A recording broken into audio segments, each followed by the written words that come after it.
Good afternoon everyone. आज के lecture में हम भारत के वायसराय को पढ़ेंगे, है ना।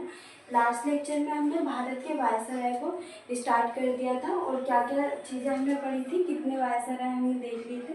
सबसे पहले हमने कैनिंग को पढ़ा था, जो कि अंतिम गवर्नर जनरल थे भारत के और प्रथम वायसराय थे। उसके बाद हमने किसको देखा था, तो लॉर्ड एल्गिन के बारे में पढ़ा था, लॉर्ड एल्गिन। इसके बाद सर जॉन लॉरेंस के बारे में देखा था और लॉर्ड मेयो के बारे में देखा था ना। तो इनके बारे में हमने 2 मार्क्स में भी देख लिया था, कैनिंग के बारे में, और 7 मार्क्स में भी देख लिया था ना। और एल्गिन के बारे में हमने सिर्फ 2 मार्क्स में देखा था। इनके समय सिर्फ एक ही घटनाएं घटित हुई थी, वहाबी आंदोलन।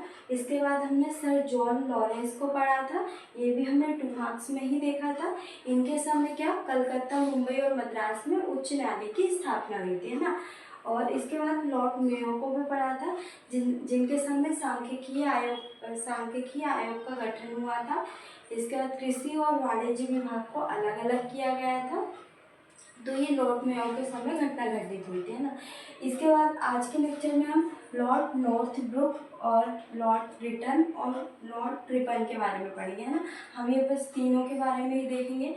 इसमें भी हम ये सिर्फ 2 मार्क्स में ही देखेंगे सबको।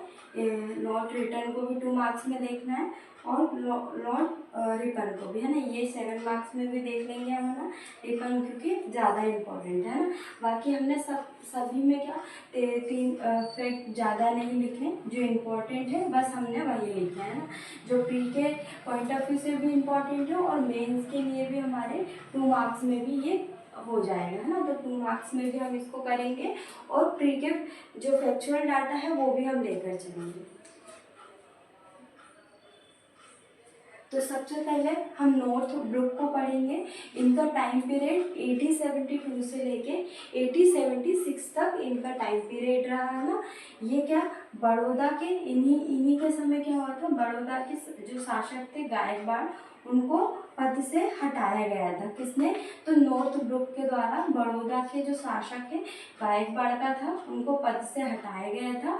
और इन्हीं के समय कौन, प्रिंस ऑफ वेल्स एडवर्ड द्वितीय की भारत में यात्रा संपन्न हुई थी। कब, 1875 में संपन्न हुई थी। किसकी, प्रिंस ऑफ वेल्स एडवर्ड द्वितीय, है ना, तृतीय ना। तो एडवर्ड तृतीय की भारत में यात्रा संपन्न हुई थी, है ना। इसके बाद इन्हीं के समय क्या कूका आंदोलन हुआ था ना।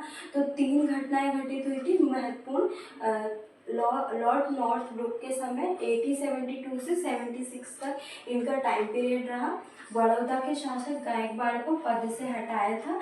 प्रिंस ऑफ वेल्स एडवर्ड तृतीय की भारत में यात्रा संपन्न हुई थी। कब हुई थी, तो 1875 ईस्वी में, है ना। और कूका आंदोलन भी इन्हीं के समय हुआ था। इसके बाद लॉर्ड रिटन को देखेंगे।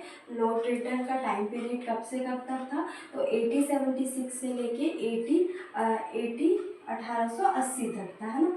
तो हम इनके बारे में क्या क्या देखेंगे, जो इम्पोर्टेंट चीज़ें वो देखेंगे।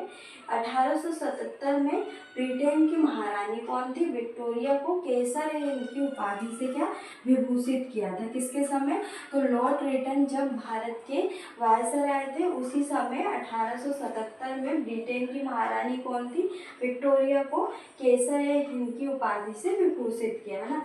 और इन्हीं के समय 1878 में जो वर्नाकुलर टैक्स एक्ट क्या हुआ था, पारित हुआ था, है ना।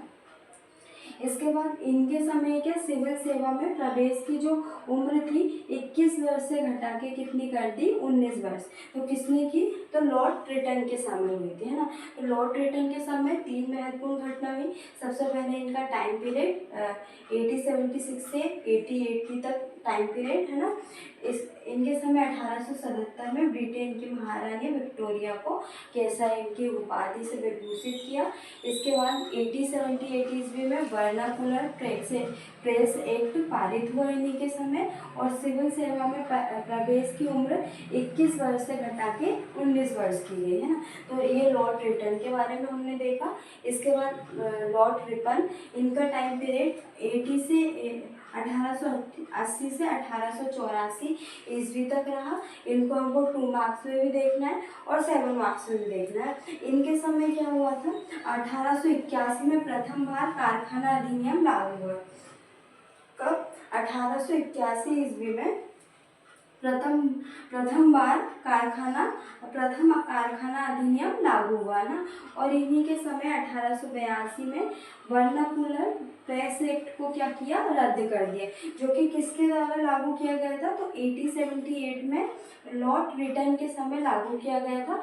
इसलिए जो लॉर्ड रिपन है उनको प्रेस मुक्तिदाता कहा जाता है ना। इसके बाद इन्हीं के समय क्या, शिक्षा आयोग का गठन किया गया था और हंटर आयोग का गठन किया गया था ना। ये दोनों आयोग किसके समय गठित किए थे, तो लॉर्ड रिपन के समय गठित किए थे, शिक्षा आयोग और हंटर आयोग है ना। और 1882 ईस्वी में स्थानीय स्वशासन की प्रणाली की क्या शुरुआत की गई थी ना। तो स्थानीय स्वशासन के जनक किसको बोलते हैं, तो लॉर्ड रिपन को बोलते हैं ना। स्थानीय स्वशासन के जनक भी किसको बोलते हैं, लॉर्ड रिपन को बोलते हैं ना। तो 1882 हुई थी ना।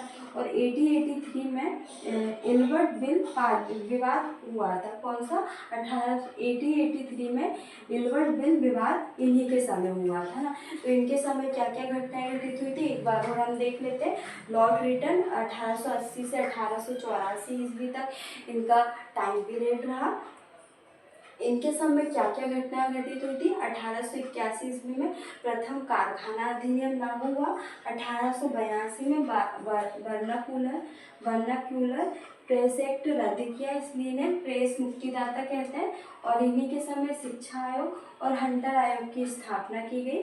और 1882 ईस्वी में स्थानीय स्वशासन की प्रणाली की शुरुआत हुई है ना। और इसलिए इनको स्थानीय स्वशासन का जनक भी बोलते हैं ना। 1883 में इल्बर्ट बिल विवाद भी इन्हीं के समय हुआ था ना। तो हम एक बार और रिवीजन कर लेते हैं कि हमने क्या क्या चीज़ें पढ़ी है ना। तो लास्ट लेक्चर में हमने क्या क्या पढ़ लिया था, लॉर्ड कैनिंग के बारे में देख लिया था हमने, लॉर्ड एल्गिन के बारे में पढ़ लिया था, सर जॉन लॉरेंस के बारे में देख लिया था और लॉर्ड मेयो के बारे में पढ़ लिया था ना। तो ये 4 वायसराय हमारे लास्ट लेक्चर में कंप्लीट हो गए थे। और ये 3 वायसराय जिसमें लॉर्ड नॉर्थब्रुक, लॉर्ड रिटन और लॉर्ड रिपन है ना। तो ये आज हमारे कंप्लीट हो गए। नेक्स्ट लेक्चर में ऐसे ही हम 4 से 5 वायसराय कंप्लीट कर लेंगे। फिर हमारे 2 लेक्चर ही और लगेंगे तो भारत के वायसराय हमारे कंप्लीट हो जाएंगे ना। तो हमने क्या देखा आज, लॉर्ड नॉर्थब्रुक 1872 से 1876 ईस्वी, इनके समय बड़ौदा के शासक गायकवाड़ को पद से हटाया। प्रिंस ऑफ वेल्स इन्हीं के समय भारत की यात्रा संपन्न हुई 1875 में। फूका आंदोलन इन्हीं के समय। लॉर्ड रिटन 1876 से 80 तक। 1877 में ब्रिटेन की महारानी विक्टोरिया को केसर इनकी उपाधि से विभूषित किया ना। और 1878 में वर्नाकुलर प्रेस एक्ट पारित हुआ और सिविल सेवा में प्रवेश की उम्र क्या 21 से घटा के 19 की गई है ना। इसके बाद लॉर्ड रिपन को देखा 1880 से 1884 ईस्वी। 1881 में प्रथम कारखाना अधिनियम लागू हुआ।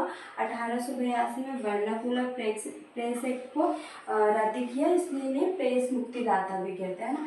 शिक्षा आयोग, हंटर आयोग का गठन किया। और 1882 में स्थानीय स्वशासन प्रणाली की शुरुआत, इसलिए स्थानीय स्वशासन के जनक। और 1883 में इल्बर्ट बिल विवाद इन्हीं के समय हुआ ना। तो ये हमने आज के लेक्चर में ये 3 वायसराय देख लिए। नेक्स्ट लेक्चर में हम इसके आगे की चीज़ें पढ़ेंगे।